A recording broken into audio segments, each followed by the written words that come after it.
Donald Trump, Hillary Clinton অথবা Barack Obama, এই নামগুলো আমরা প্রায় সবাই শুনেছি। কিন্তু আমরা কি জানি বিশ্বের সবচেয়ে ক্ষমতাধর দেশটির প্রেসিডেন্ট কিভাবে নির্বাচিত হয়? প্রাইমারি, ককাস, ইলেকট্রাল কলেজ বা সুইং স্টেটস, এই টার্মিনোলজিগুলো নিয়ে আমরা অনেকেই দ্বিধাদ্বন্দ্বে ভুগি। এর মধ্যে আগামী 3 নভেম্বর যুক্তরাষ্ট্রের 49তম প্রেসিডেন্সিয়াল ইলেকশন অনুষ্ঠিত হতে যাচ্ছে। এই নির্বাচনে যুক্তরাষ্ট্রের প্রধান দুটি রাজনৈতিক দল, ডেমোক্রেটিক পার্টি থেকে জো বাইডেন এবং রিপাবলিকান পার্টি থেকে ডোনাল্ড ট্রাম্প প্রেসিডেন্ট পদের জন্য লড়াই করছে। এই ডকুমেন্টারিতে আমরা যুক্তরাষ্ট্রের রাষ্ট্রপতি নির্বাচনের প্রতিটি গুরুত্বপূর্ণ বিষয় আলোকপাত করছি। দর্শকদের সাহায্যার্থে আমরা ভিডিওর সাথে চ্যাপ্টার যুক্ত করে দিয়েছি।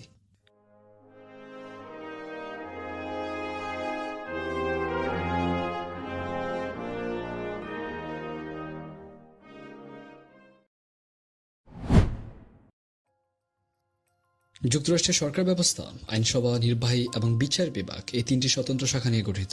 ক্ষমতার এই বিভাগকে যুক্তরাষ্ট্রের গণতন্ত্রের ধারক বাহক হিসেবে মনে করা হয়। সেই জন্য কংগ্রেস চাইলে প্রেসিডেন্টকে ইমপিচ বা অভিশংসন করতে পারে, সুপ্রিম কোর্ট কংগ্রেস থেকে পাশ হওয়া যে কোনো আইন বাতিল করতে পারে এবং প্রেসিডেন্ট সুপ্রিম কোর্টের প্রধান বিচারপতি নিয়োগ করার ক্ষমতা রাখে। বাংলাদেশে আইন প্রণয়নের জন্য যেমন রয়েছে জাতীয় সংসদ, নরওয়েতে স্টর্টিংগেট, তেমনি যুক্তরাষ্ট্রের আইনসভাকে বলা হয় কংগ্রেস। উচ্চকক্ষ সিনেট এবং নিম্নকক্ষ হাউস অব রিপ্রেজেন্টেটিভস নিয়ে এই কংগ্রেস গঠিত। যুক্তরাষ্ট্রের প্রতিটি রাজ্য থেকে 2 জন করে 50টি রাজ্য থেকে সর্বমোট 100 জন সিনেটর রয়েছে। একজন সিনেটর 6 বছর মেয়াদে তার নির্দিষ্ট রাজ্য থেকে নির্বাচিত হয়। আইন প্রণয়ন, চুক্তির অনুমোদন, সচিব ও প্রধান বিচারপতি নিয়োগ সহ প্রেসিডেন্টের অভিশংসনের মতো গুরুত্বপূর্ণ কাজগুলো সিনেট পরিচালনা করে থাকে। কংগ্রেসের নিম্নকক্ষকে বলা হয় হাউস অব রিপ্রেজেন্টেটিভস বা প্রতিনিধি পরিষদ, যেখানে জনসংখ্যা ও আয়তনে ছোট বা বড় প্রতিটি রাজ্য থেকে 2 জন করে সিনেটর থাকে। সেখানে হাউস অব রিপ্রেজেন্টেটিভস কিছুটা ভিন্ন।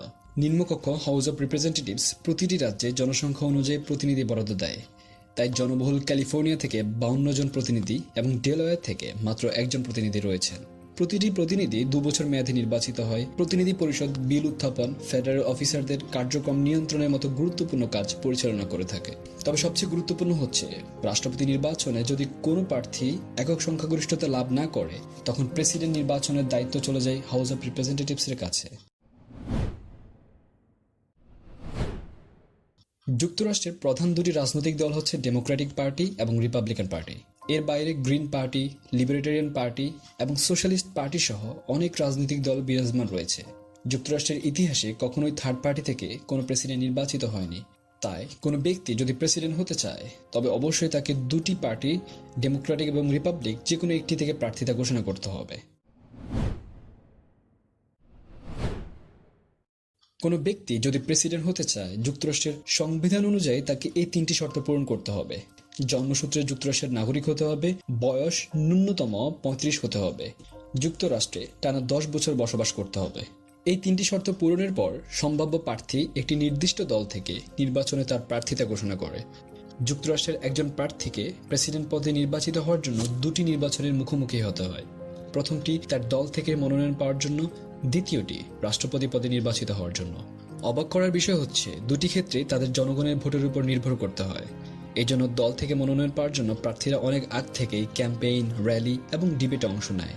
অতঃপর প্রাইমারি এবং ককাসের মাধ্যমে বহুল সংখ্যক প্রার্থী থেকে একজন মনোনীত হয়।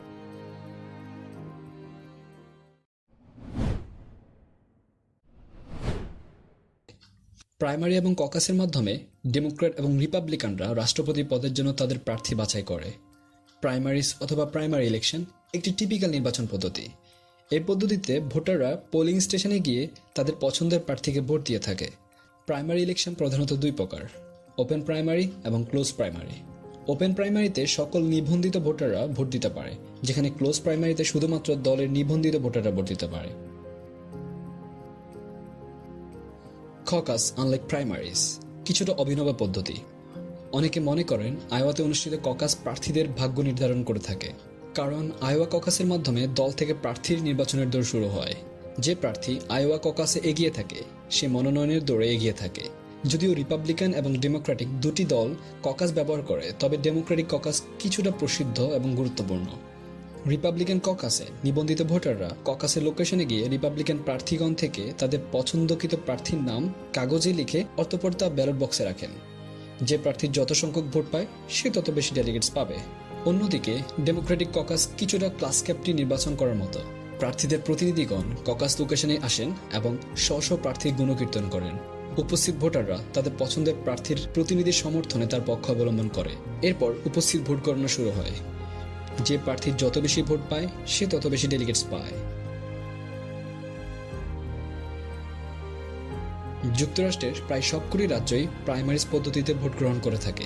কিছু কিছু রাজ্য ককাসের মাধ্যমে, আবার কোনো কোনো রাজ্য প্রাইমারি এবং ককাস দুটির সংমিশ্রণে ভোট গ্রহণ করে। এটা মনে রাখতে হবে যে প্রাইমারি ইলেকশনের মূল উদ্দেশ্য হচ্ছে রাষ্ট্রপতি পদের জন্য প্রার্থী বাছাই করা, রাষ্ট্রপতি বাছাই করা নয়।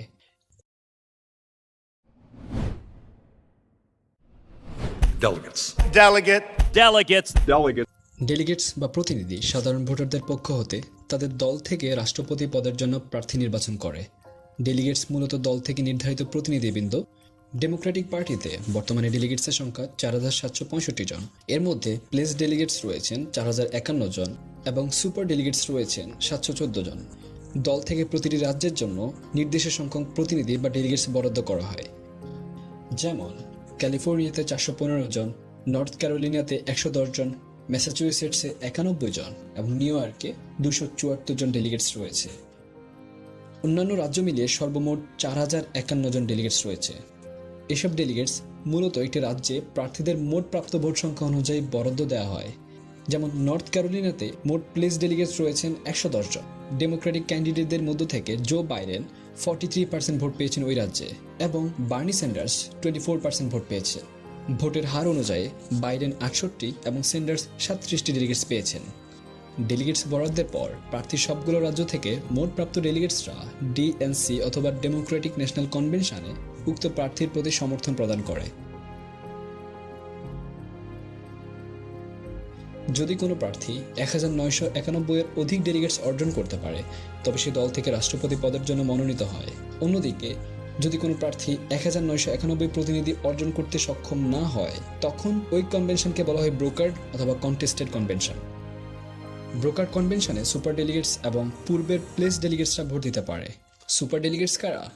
সুপার ডেলিগেটস হচ্ছে former president, former vice president, former house speaker, democratic senator, democratic members of house of representatives অথবা গভর্নর্স। যেখানে প্লেস ডেলিগেটস যার জন্য অ্যাওয়ার্ডেড হয়েছেন বা বরাদ্দকৃত হয়েছেন শুধুমাত্র তাকেই ভোট দিতে বাধ্য, সেখানে সুপার ডেলিগেটস যে কোনো প্রার্থীর পক্ষ অবলম্বন করতে পারে।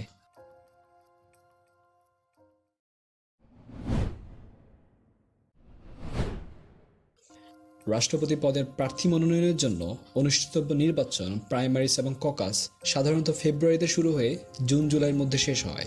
এবছর আয়োয়া ককাস এবং নিউ হ্যাম্পশায়ার প্রাইমারির মাধ্যমে এই প্রাইমারি ইলেকশন শুরু হয়েছে। প্রাইমারি ইলেকশনের সবচেয়ে গুরুত্বপূর্ণ দিন হচ্ছে সুপার টুইসডে। সাধারণত মার্চ মাসের প্রথম মঙ্গলবারকে বলা হয় সুপার টুইসডে। 2020 প্রাইমারি ইলেকশনের সুপার টুইসডে হচ্ছে মার্চের 3 তারিখ। এই দিনে 14টি রাজ্যের ভোটাররা প্রাইমারি ইলেকশনে ভোট দিয়ে থাকে। একই সাথে 4051 জন ডেলিগেটসের মধ্যে শুধু সুপার টুইসডেতে 1344 জন ডেলিগেটস বরাদ্দ দেওয়া হয়। তাই মার্চের প্রাইমারি শেষের পরপরই কে মনোনীত হতে যাচ্ছে তা সহজে অনুমান করা যায়।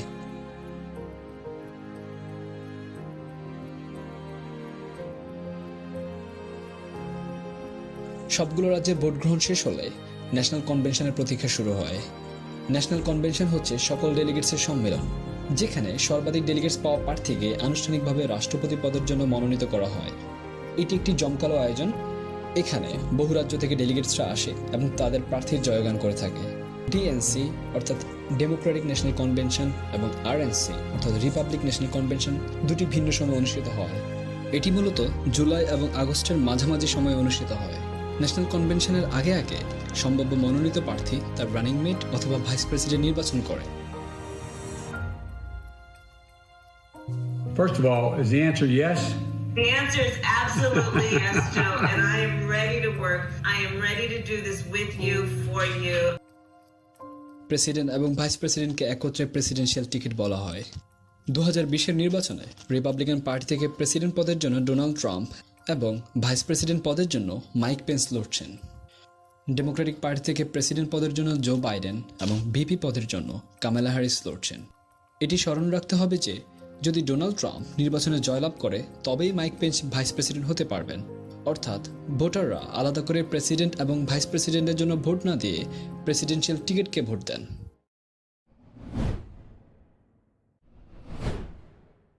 ন্যাশনাল কনভেনশনের পর একজন প্রার্থী রাষ্ট্রপতি নির্বাচনের জন্য আনুষ্ঠানিক যাত্রা শুরু করে। এবার তার কাজ হচ্ছে জনগণের মন জয় করা। প্রার্থীরা পপুলার ভোট পেতে অনেকগুলো স্ট্র্যাটেজি ফলো করে থাকে। এর মধ্যে ক্যাম্পেইন, র্যালি সর্বাধিক ব্যবহৃত। এসব ক্যাম্পেইন এবং র্যালি যত বেশি আয়োজন করা হয় তত বেশি জনগণের নিকট যাওয়া যায়। অনেকে মনে করে 2016 নির্বাচনে ডোনাল্ড ট্রাম্পের জয়ের অন্যতম বড় কারণ হচ্ছে তিনি অনেক বেশি ক্যাম্পেইন এবং র্যালি করেছেন। এটা সত্যি হতে পারে, কারণ ডোনাল্ড ট্রাম্প 2016 নির্বাচনে 130টির মতো ক্যাম্পেইন করেছেন, যেখানে হিলারি ক্লিন্টন মাত্র 40টি ক্যাম্পেইন করেছেন। তবে প্রার্থীরা বেশিরভাগ সময় সুইং স্টেটসগুলোতে ক্যাম্পেইন এবং র্যালি আয়োজন করে থাকে। রাষ্ট্রপতি নির্বাচনে প্রার্থীরা 50টি রাজ্যকে দুভাগে ভাগ করে থাকে: সেফ স্টেটস অথবা নিরাপদ রাজ্য, সুইং স্টেটস অথবা দোদুল্যমান রাজ্য।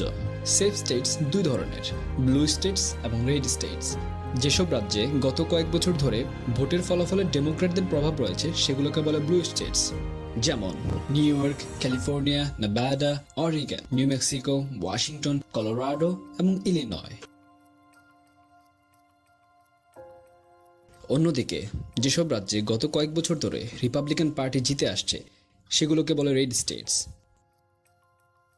আরেক ধরনের স্টেট রয়েছে যারা কখনো ডেমোক্রেটিক অথবা কখনো রিপাবলিকান, তাই এই ধরনের স্টেটসকে বলা হয় সুইং স্টেটস অথবা পার্পেল স্টেটস। সুইং স্টেটস মূলত ইউএস ইলেকশনের আসল খেলোয়াড়। যে পার্টি সুইং স্টেটসে যত ভালো করবে সে পার্টির জয় সম্ভাবনা তত বাড়ে। এই কারণে প্রার্থীরা ব্লু এবং রেড স্টেটসে কম ভ্রমণ করে এবং সুইং স্টেটসগুলোতে বেশি মনোযোগ দেয়। রাষ্ট্রপতি নির্বাচনের আগে আরেকটি গুরুত্বপূর্ণ বিষয় হচ্ছে প্রেসিডেন্সিয়াল ডিবেট। প্রতিটি নির্বাচনের আগে দল থেকে দুজন প্রার্থী এই ডিবেটে অংশগ্রহণ করে। সাধারণত প্রার্থীরা ভিন্ন ভিন্ন রাজ্যে ভিন্ন ভিন্ন সময়ে 3টি ডিবেটের সম্মুখীন হয়। 2020 নির্বাচনে কোভিড-19-এর কারণে একটি বিতর্ক বাতিল হয়েছে, বাকি দুটো সেপ্টেম্বর 19 ওহাইওতে এবং অক্টোবর 22 টেনেসিতে অনুষ্ঠিত হয়েছে। ডিবেটে প্রার্থীদের সমসাময়িক বিষয় নিয়ে তাদের অবস্থান ব্যাখ্যা করার সুযোগ দেওয়া হয়। প্রেসিডেন্সিয়াল ডিবেটের মাধ্যমে প্রার্থীদের দুর্বলতাগুলো উঠে আসে, তাই বিতর্কে পারদর্শী প্রার্থীর এই বিতর্কের জয় সম্ভাবনা থাকে, যা পরবর্তীতে নির্বাচনে কিছুটা হলেও প্রভাব ফেলে। সকল বিতর্কের অবসান হলে এবার পালা জাতীয় নির্বাচনের। যুক্তরাষ্ট্রের রাষ্ট্রপতি নির্বাচন নভেম্বর 1 তারিখের পরে প্রথম মঙ্গলবার অনুষ্ঠিত হয়। 2020 সালে নভেম্বর 3 তারিখে দেশব্যাপী জাতীয় নির্বাচন অনুষ্ঠিত হবে। এই নির্বাচনের মাধ্যমেই নির্ধারণ হবে কে রাষ্ট্রপতির আসনে বসতে যাচ্ছে।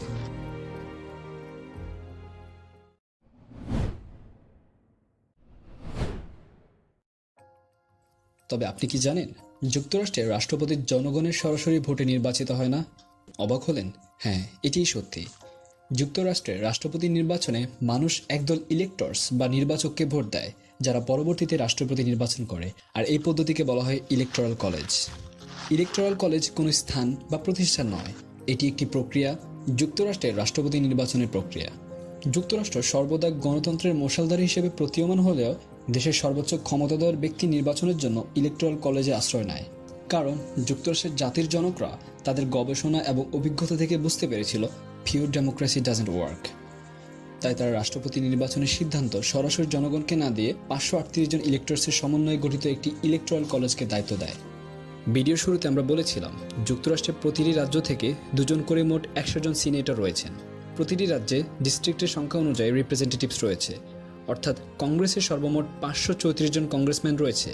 এর সাথে ডিস্ট্রিক্ট অফ কলম্বিয়া অথবা ডিসি থেকে 3 জন নিয়ে মোট 538 জন সদস্য হয়।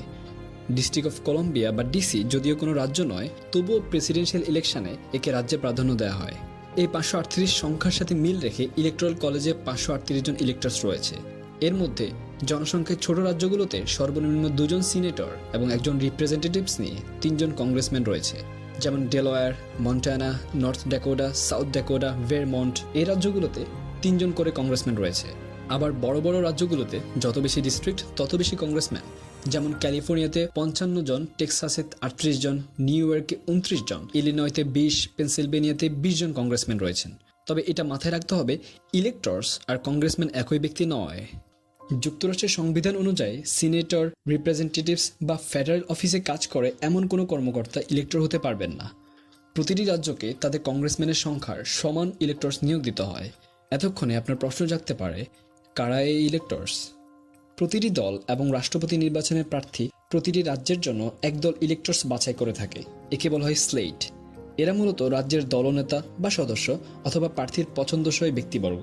কোনো রাজ্যে যখন কোনো ভোটার ডোনাল্ড ট্রাম্পকে ভোট দেয়, তখন সে ওই রাজ্যে ইলেক্টরসের স্লেটকে ভোট দিয়ে থাকে, যারা পরবর্তীতে ডোনাল্ড ট্রাম্পকে ভোট দিতে বাধ্য।